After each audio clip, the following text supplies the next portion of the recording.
that we will ask the other drivers to just give their presentation again, but I'm hoping the videos work. I am very new to taking videos, so the video we're starting with has pretty good sound quality, and the next two have quite a bit of background noise. So again, if people are having a hard time hearing the drivers, let us know and we will change our plan. So without further ado, we're going to start with the first video, if I can figure out how to do that.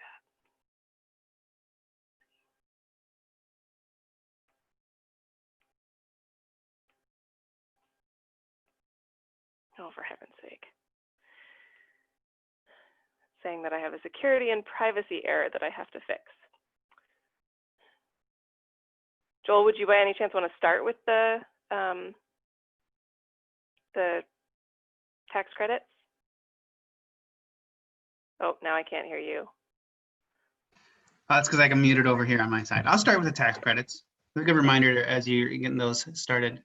Let me just get my screen shared here.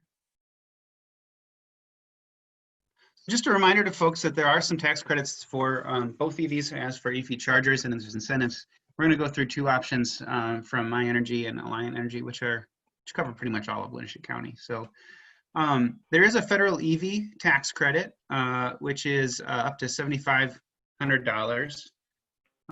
However, that is capped at 200,000 vehicles per manufacturer. So it is a tax credit for individuals, but it's capped at the number of vehicles that a manufacturer can make. So both Tesla and General Motors have maxed out that they've exceeded their $200,000 vehicles, and but there are still full credits available for Ford, Nissan, Toyota, and the other EVs. A lesser known credit is the charger credit.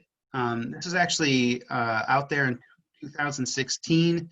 It was renewed at the beginning of this year, and I didn't realize it until mid-year, but it's actually retroactive. So if you've installed an EV charger in your home over the past couple years, you can file for a 30% tax credit for the cost of the equipment and the installation cost. It expires at the end of the year, so if you're looking at adding a car to your fleet in the future, you could put that in now and get a nice discount. Just in addition to what we've got available from our incentives from our electric cooperatives and utilities nearby, My Energy Cooperative, formerly Hawkeye Electric, has a couple of things that they help with folks. One thing is that you get if you can sign up for their special charging rate, they have a sub-meter that you can charge your electric vehicle off of. And as opposed to paying maybe about 15, 16 cents a kilowatt hour, you get this discounted rate of under 5.5 cents per kilowatt hour. And then they do charge you kind of a premium if you're charging on peak. So they're trying to get you to charge basically nights and weekends. And if you do that, you get a discounted rate for your energy. If you're signed up on that rate, you're also eligible they have a $400 rebate for a level 2 charger. It looks like they give you some blocks of their Evergreen, their green tags program. Alliant also has a $500 rebate for a level 2 smart charger. I think the rebate for a non-smart level 2 charger is only $300 or something. And they do not have a special EV charging rate like My Energy does. But what they do have is a time of day pricing where all of your power is basically a nights and weekends plan. And generally, if you have any driving on an EV owner, you can plug in at night, and that's a good way to get a discounted power rate. Heidi, can I hand it back to you?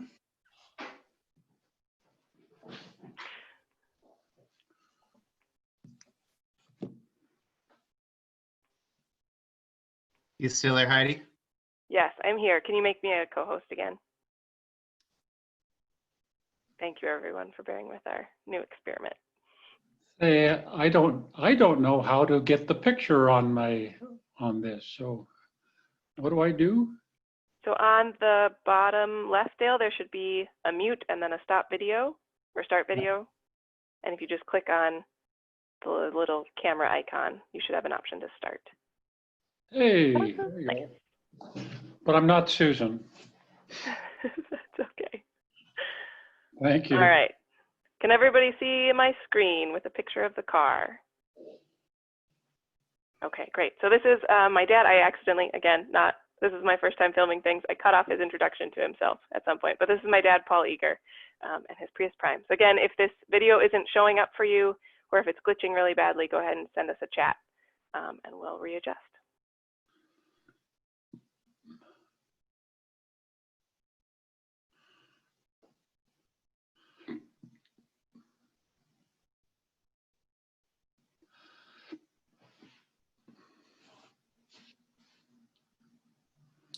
No audio. No audio. Okay. Thank you. Let's see.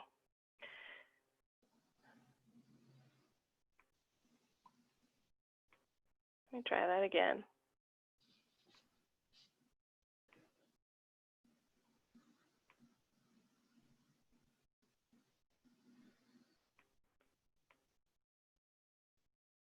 Share computer sound. Okay.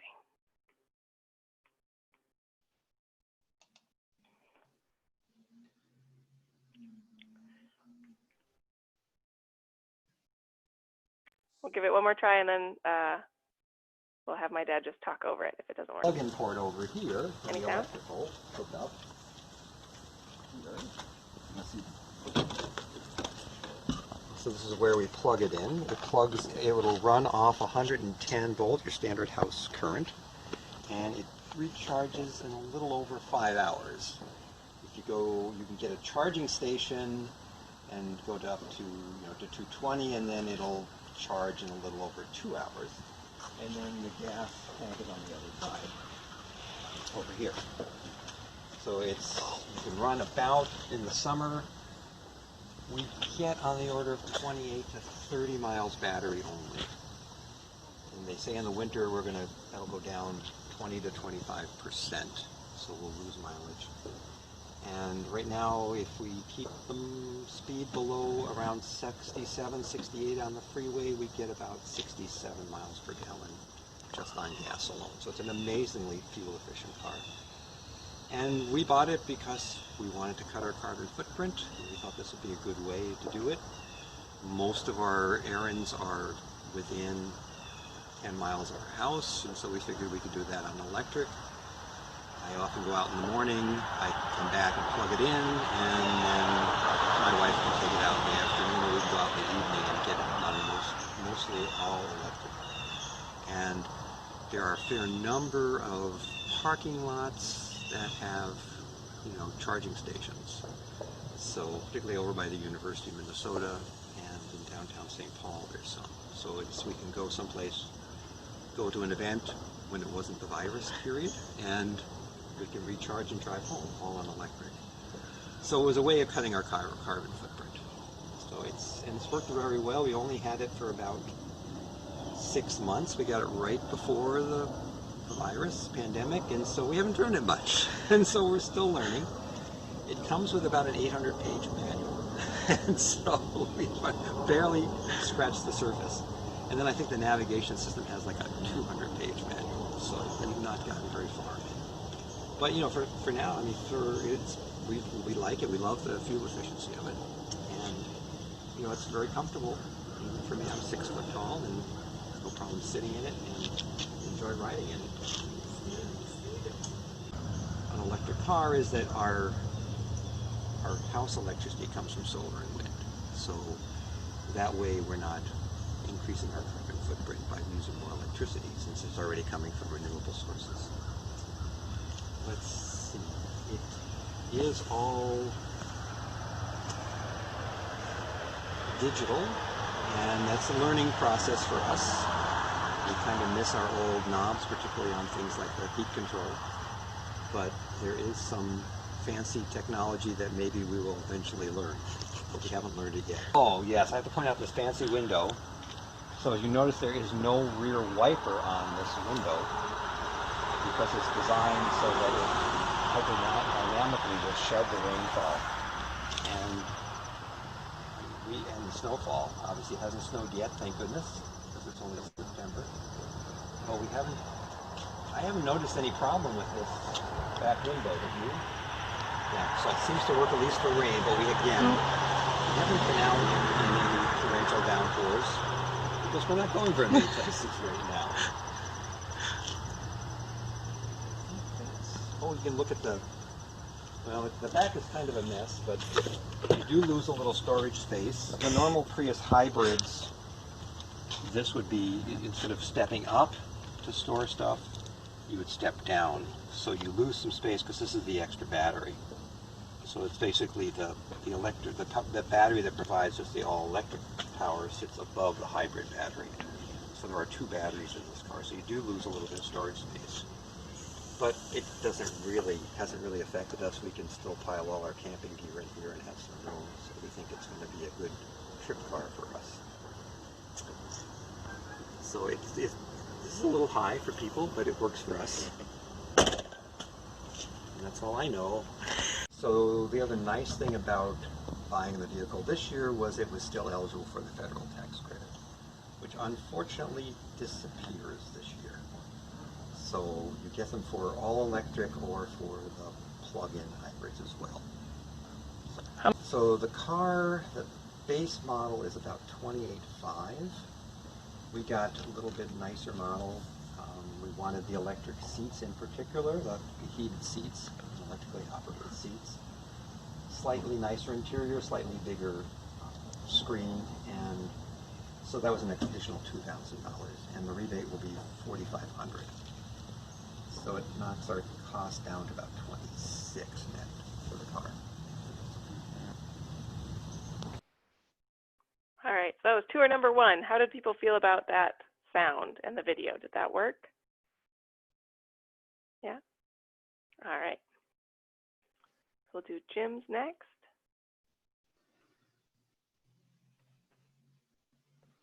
Switch.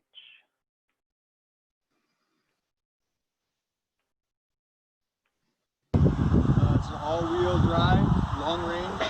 I purchased it in November of 2018. 1,000 miles on it. I've traveled as far away as Santa Fe. Last weekend we were in Clark County.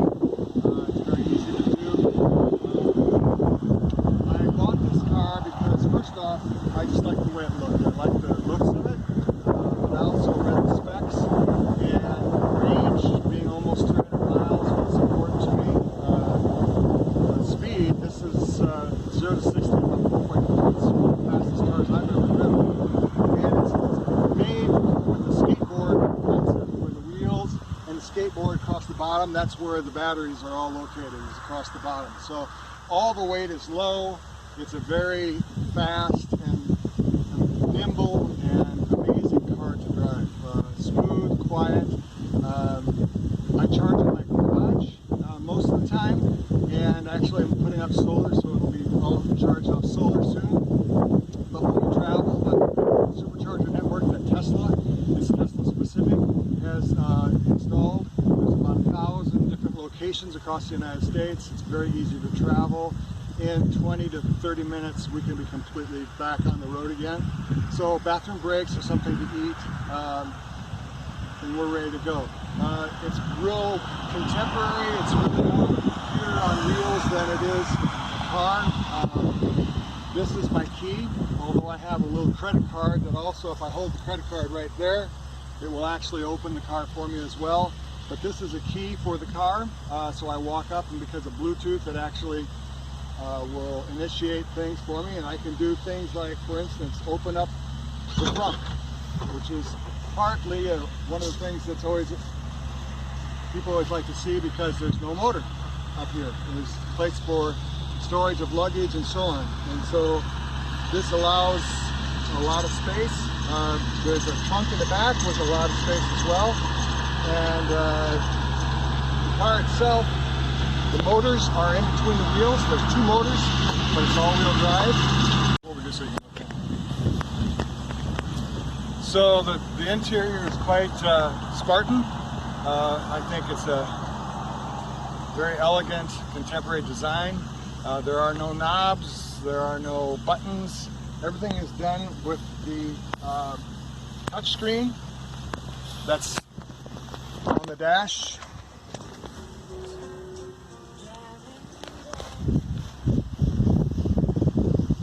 That controls basically everything that you would normally need buttons and so on for.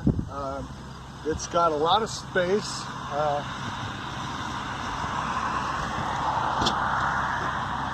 It's a normal trunk, but because we also don't have a gas tank, there's another large space down below as well. This is the smaller sedan that Tesla makes. It starts at $34,000. Then if you go all, that's a lower level of range, about 250 miles. Then if you go up to the higher one, it jumps up to about 43. And then there's a performance model, which is the really fast one. That is about 52, I believe. They have now come out with another model that's called the Model Y. It looks very similar to this, only it looks like it was blown up. It's taller, but basically the same body style. It's a compact SUV. You sit up higher. This is a sports sedan. Your wheels are out in front of you, kind of like a Porsche or something like that. That's more like a compact SUV. My wife and I love it for traveling. It's awesome. It's very pleasant. We've done long trips. I'll never go back to the internal combustion engine ever.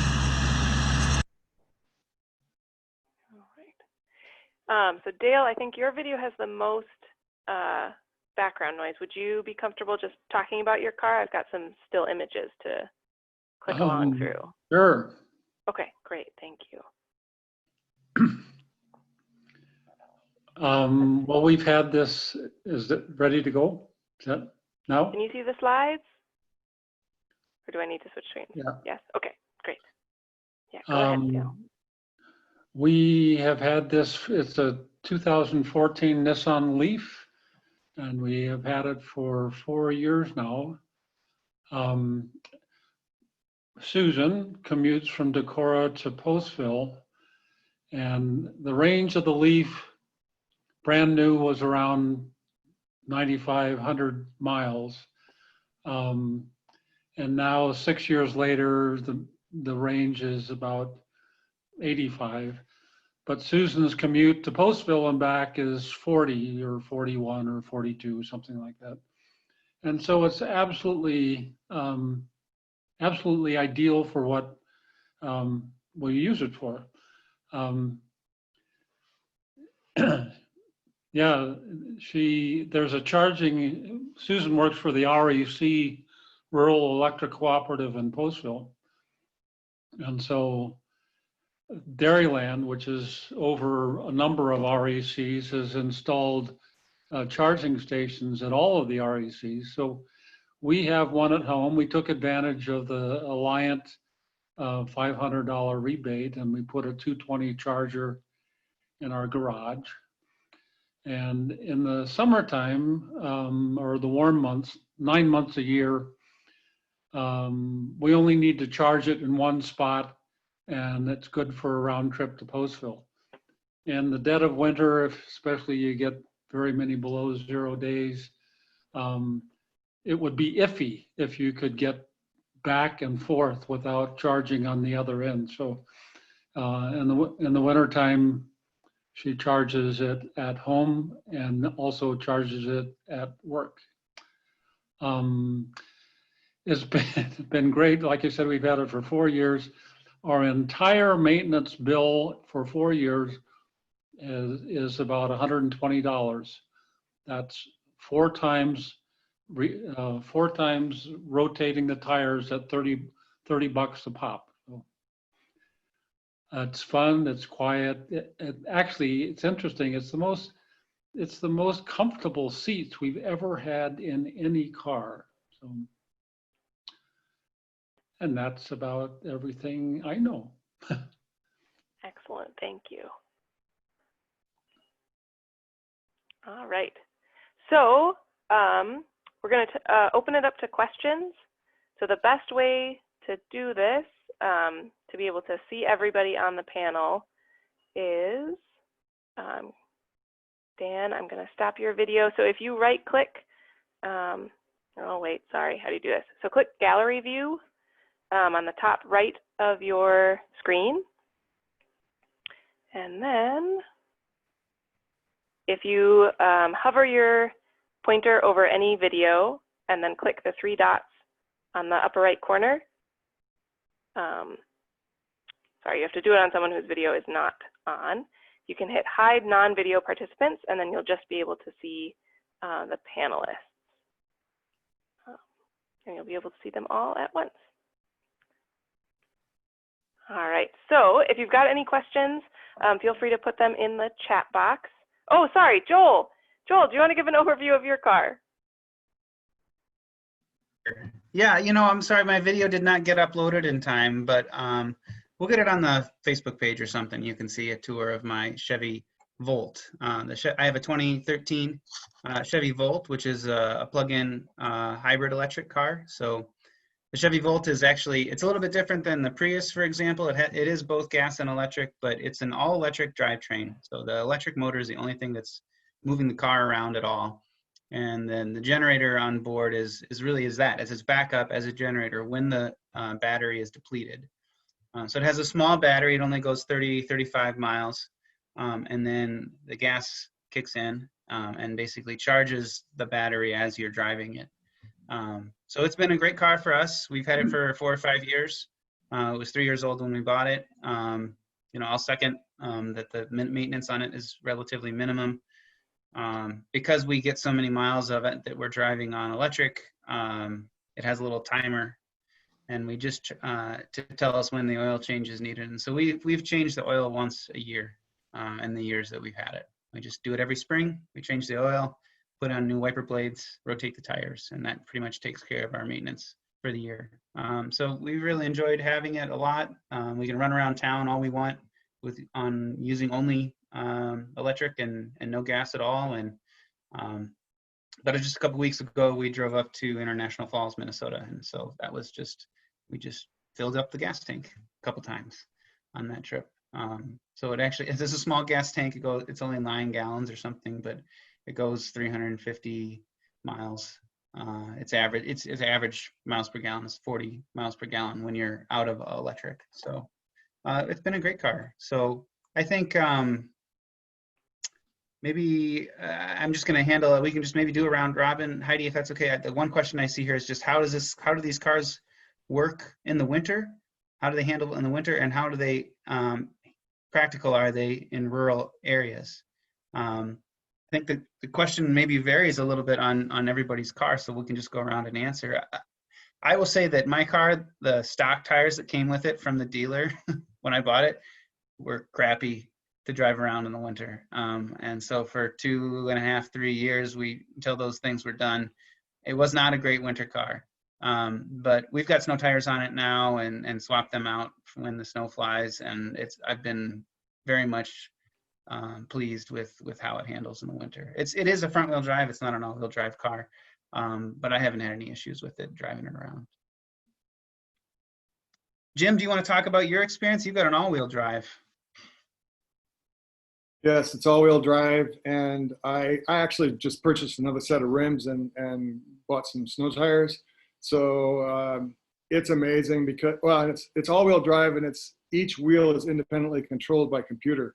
So you can actually have 3 wheels slipping, and a 4th wheel will pull you off.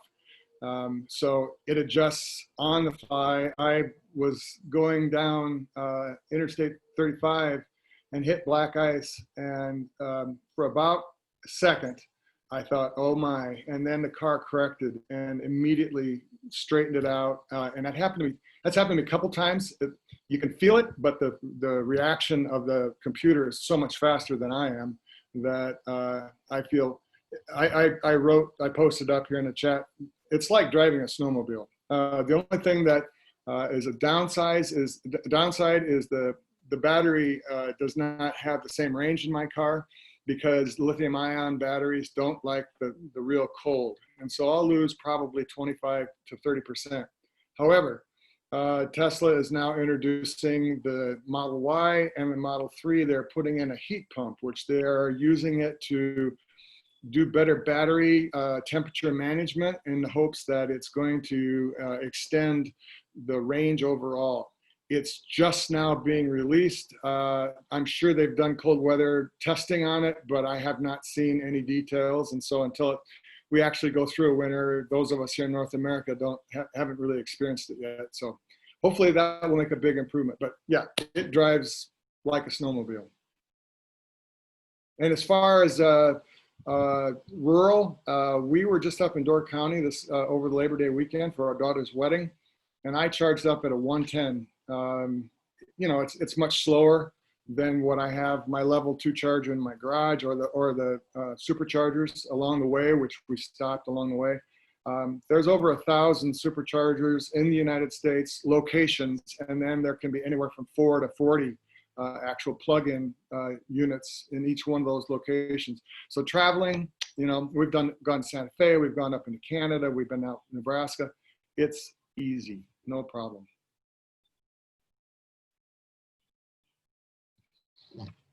Dale, would you talk, or I'm sure that Susan has taken some icy roads to post-fill in the Leaf. How's that been handling for her?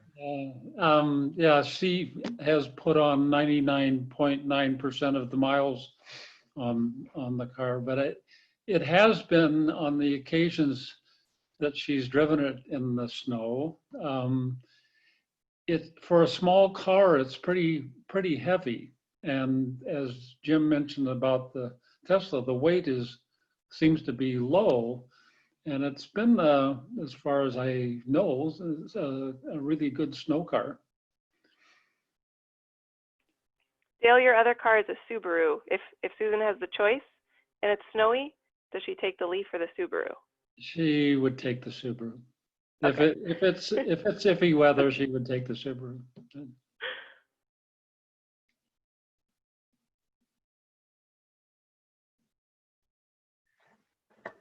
I actually trust my Tesla more than I do my 4-wheel drive Ford Ranger.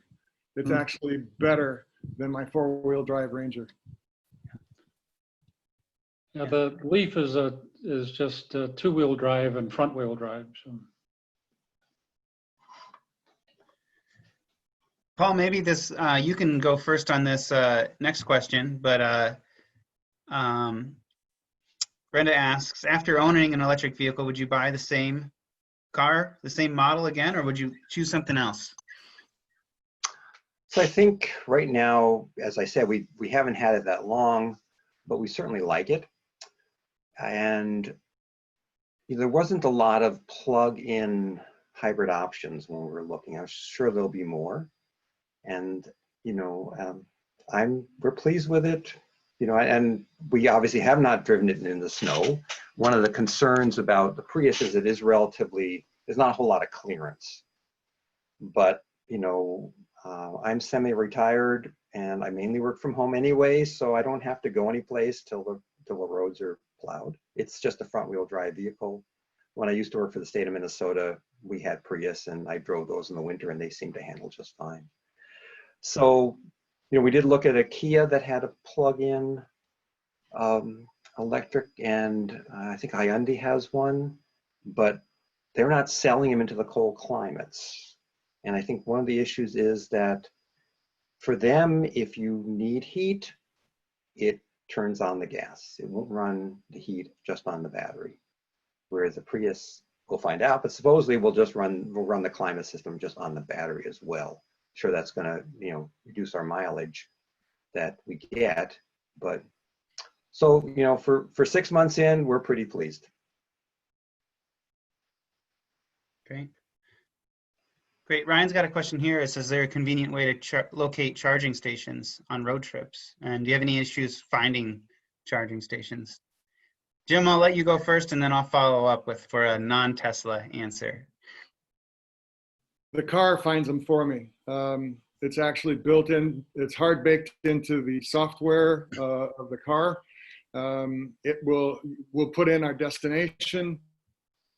It tells us, you know, where the charging stations are at. It routes us to those charging stations. It will tell us how many people are currently using those stations. So if it's a busy one and you know it's going to be a delay or anything like that, you can opt for other things. And it literally starts to precondition the battery when we get about 5 to 10 miles out, so that when we plug in, it immediately accepts 100% of electrical charge. So that literally the car does all the work for us. There are V2 and V3 chargers. The V3 is the newer charger that's coming out, and it's 250 kilowatts. It's really fast. Kind of an interesting thing with the all electric, like my car, you don't typically fill up your tank. You drive between 15 and 85% because the last 15% is very slow. It's a battery maintenance protection issue. But what I've discovered is it's 225, 250 miles anyway. I need to stop just for a bathroom break or to get something to eat or whatever. And all of these chargers are within 150 miles of each other maximum. And so it's super easy. Okay, so Tesla's got everything figured out. They take care of their customers, and they've got some proprietary chargers. But for everybody else out there, there is a couple good places. I have a ChargePoint app, which is just a branded name of some of the chargers out there that have some of the similar features, maybe not quite as fancy as Jim was talking about. I just shared a link to plugshare.com, which is a map of EV chargers. It does a pretty good job at incorporating all the chargers that are out there, regardless of what system they're set up for. So you can search for chargers based on your plugs or whatever it is that you're looking for, whether you're a Tesla or if you're looking for the level 2 chargers only, or if you need to have one of the superchargers. It's a pretty good site for checking that out. So I think, you know, to folks who are looking and thinking about electric vehicles on a road trip, I'd say that in general, you can find chargers pretty easily on the interstate. So as long as you're not taking a sort of trip from the middle of nowhere to the middle of nowhere through a non-interstate route, I think that you can charge up pretty quickly, you know, at home and then find those chargers on the road. But the other thing, just in terms of in general, is that you know, they're doing studies and they're finding that 80 to 90% charging happens at home because people are pretty much ending up at their house every night. And so especially if you have 300 miles on your tank, or even in the case of a Leaf, if you have 50 or 90 miles, however many that is, usually you're going to drive those to work and back on the same day. And so a lot of charging happens at night, plugged up in your garage. We had one more question here from Joel. Go ahead, Jim. There's also a third-party app called MyBetterRoutePlanner.com, and it is for everything. I mean, Teslas, non-Teslas, whatever. And it's literally a worldwide app. It does a pretty good job. It actually goes into detail of you know, altitude and temperature, and those types of things are part of the algorithm that does it. So I know a lot of people on the forums that I've watched use it. MyBetterRoutePlanner.com. Great, great. Here's a question for the panel, and thanks everybody for keeping these questions going. This is a great discussion that we've got going. This is from Brenda again saying, do you think we need more people to buy EVs, or do we need to get more chargers in place first? I don't know. To me, it's like a chicken and egg question, and you just roll both of them out at the same time. And one is more chargers in place are going to help people feel more comfortable buying electric vehicles. I think that more electric vehicle sales are going to make businesses and charging platforms know that they've got customers out there ready to use them. So, I mean, the charge points and the Teslas, and Teslas, of course, are tracking where their users are and where they're shipping their cars to. But ChargePoint, I'm sure, is looking at public data on where your EVs are registered and thinking about the number of people out there that need to be served both now and into the future. I'm curious too. This is a great question. I'd like everybody to answer this if we can answer. Is what if you have a car problem? Do you have to go to a special auto shop? So Dale, can we start with you, and we'll go to Paul and Jim and myself.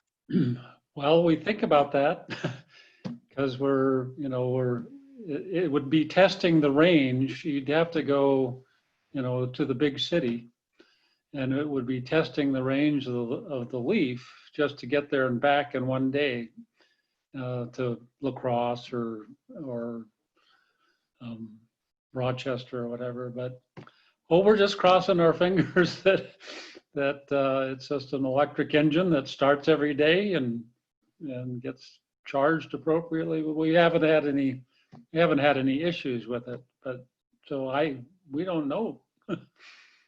We haven't investigated where we would go. The Honda dealership, we bought it used from the Honda dealership in La Crosse 4 years ago. It was very reasonable. Had only 24,000 miles on it, and we spent about $11,000 on it. And at the time, and I've forgotten his name, Chris Schneider? Yeah. Who was a real electric car advocate, has left that dealership. And I think any sort of service that happened in that dealership left with him. I don't know. But Paul, how about you? I assume that you're fairly close to the dealer. You bought your car. Yeah, we're kind of suburban St. Paul, so we're only 10 miles from downtown. But, when Heidi was buying a used Prius, we took it to our local mechanic here. They could look at everything, but they really couldn't deal with the hybrid system. So we're going to have to probably go to the dealership if there's anything that really, is the charging system. But any of the normal mechanical stuff, I'm sure any of the local shops can handle it. And one of the reasons we bought Toyota, we've been kind of a Toyota family, and they've been really reliable. This Prius replaced it was the Pontiac Vibe, which was a joint venture between GM and Toyota. It was essentially the Toyota Matrix at a lower price. And, 235,000 miles, and the engine was still fine, but it needed new tires and a new gas tank, and that was more than the value of the car. So it had to go. Okay, But we're keeping our fingers crossed that this is going to be another low maintenance vehicle. great. Jim, how about you? Have you had any fixes that you've needed so far, and how do you get that done? Well, first off, we came from a Prius as well. In fact, our daughter is still driving it. And there's a great place in Rushford, by the way. If Heidi needs it, there's an awesome mechanic, a Prius guy in Rushford, Minnesota. The thing about an all-electric car is there just is so few parts. There's probably more parts in a standard carburetor than total parts in a Tesla. It's a motor and its wheels and a battery. So there are a lot less maintenance issues. There is no service schedule at all. The car will tell you and the dealership if there's an issue, and if it's preventative, then you can take it in yourself. And of course, our closest service center is in Edina, Minneapolis area, and there's also now a new one in Maple Grove. But they also have what they call the mobile rangers, and it's actually mobile repair units where guys will come out, repair techs will come out. There's one in Mason City, and I think there's one in La Crosse. Because of the fact that about 70 to 75% of all maintenance that ever needs to occur to that vehicle can be done through the trunk or through the frunk. They don't need to put it up on a lift. So most of the things that I have been seeing people have to have done, they can do it in your driveway or at your place of work, and that's what they do. And so likewise, I don't have a spare tire. So if I have a flat tire, I have a way to pump it up, and I have a plug and all that kind of stuff. I can do it myself, but you can call and they will come out and actually do it for you, but you sit there and wait. Gotcha. Well, speaking for myself, I've had, well, I'll put a plug in for our dealers in town. AutoWorks has techs at their Chevy dealership that are certified to work on electric vehicles for Chevy. So it's not something that all dealerships offer.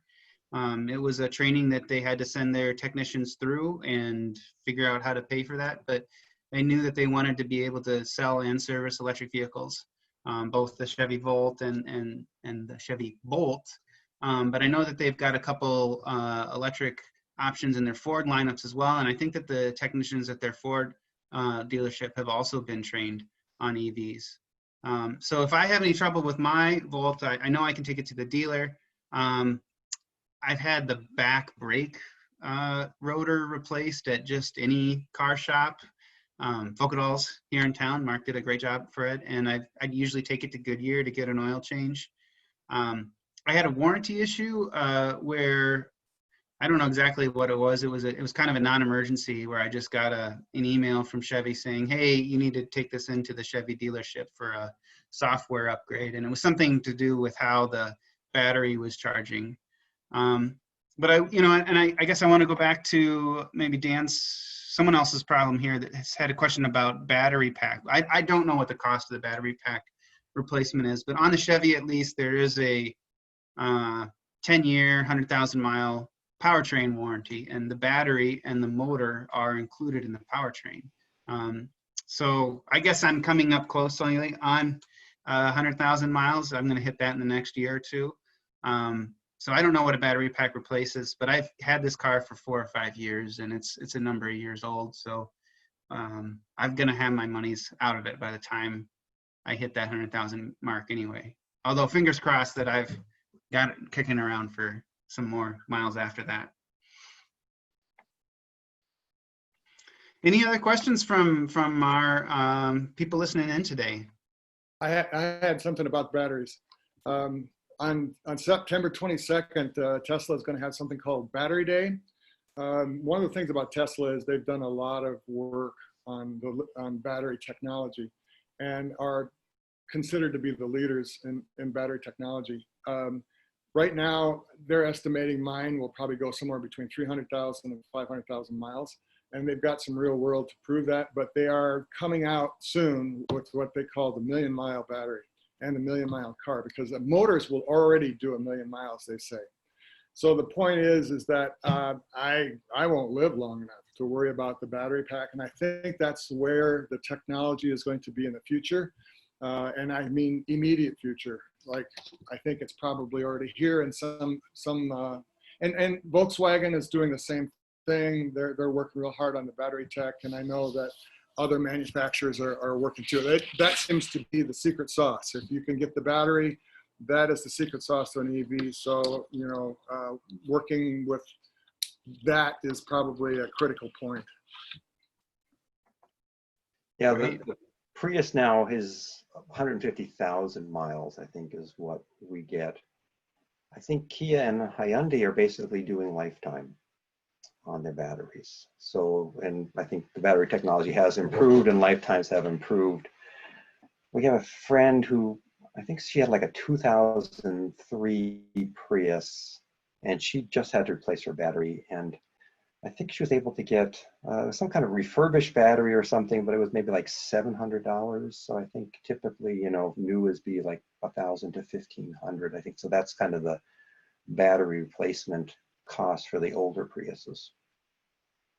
Which would be a smaller battery pack, to be fair, if we're going to make comparisons. Oh, okay. Yeah. Yeah. Great. Well, hey, thank you everybody for your comments and your questions today, and thank you especially to our panelists for joining in. I'm going to give you guys a reminder that you can sign up for our newsletter on our website. You'll get reminders about what our energy breakfasts, or energy webinars, as we're calling them now, will be, as well as our monthly newsletter with some articles. We always like to share ways to save and things that you should be aware of. I wanted to also include some links. I'm going to share the links to the tax credits that I referenced before. I'm going to send 3 just right now. That first one is the federal charger tax credit. And then the second link there is to any folks who are on My Energy Cooperative and would be interested in their electric vehicle programs, and then Alliant Energy's electric vehicle programs is the last link. we've got one more question, and we're still before 1 o'clock, so I want to peek that into. This is from Dan. Has anyone looked into how to integrate a used Eevee back into a residential system, vis-a-vis the late Jack Rickard? I will say that I know that they are thinking about it. I'm sorry, I don't know who Jack Rickard is, but okay, Jim does.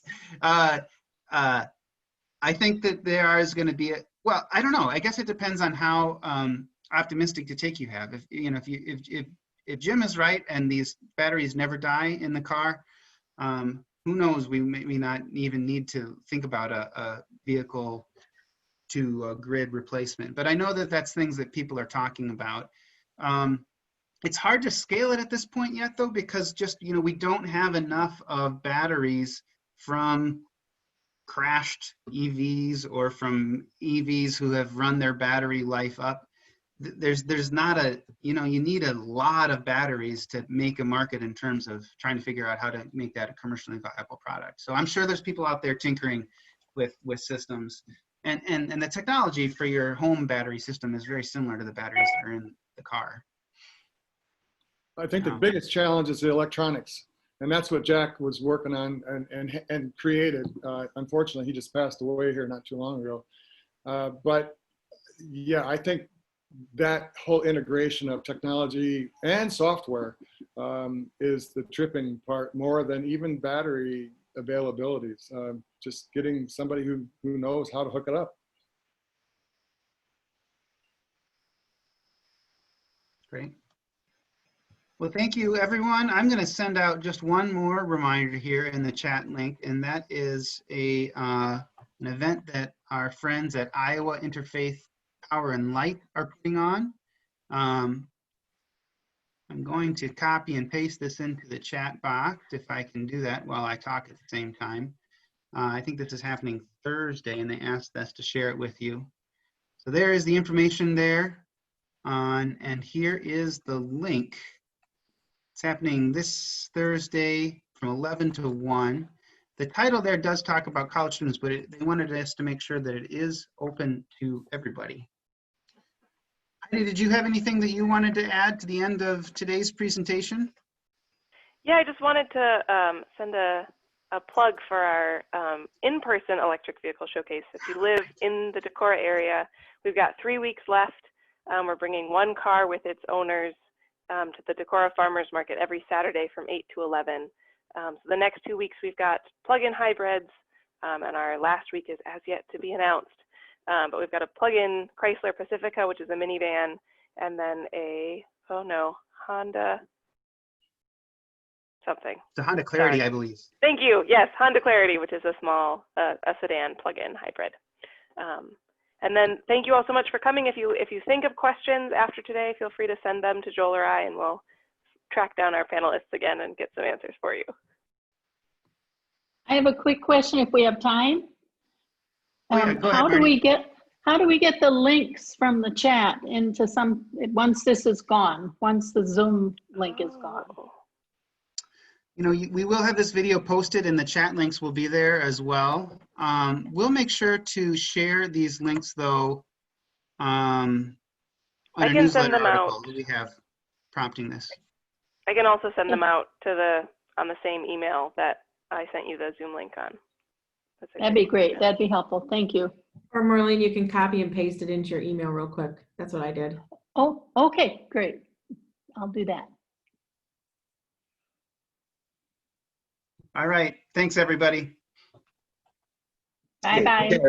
Bye. Right.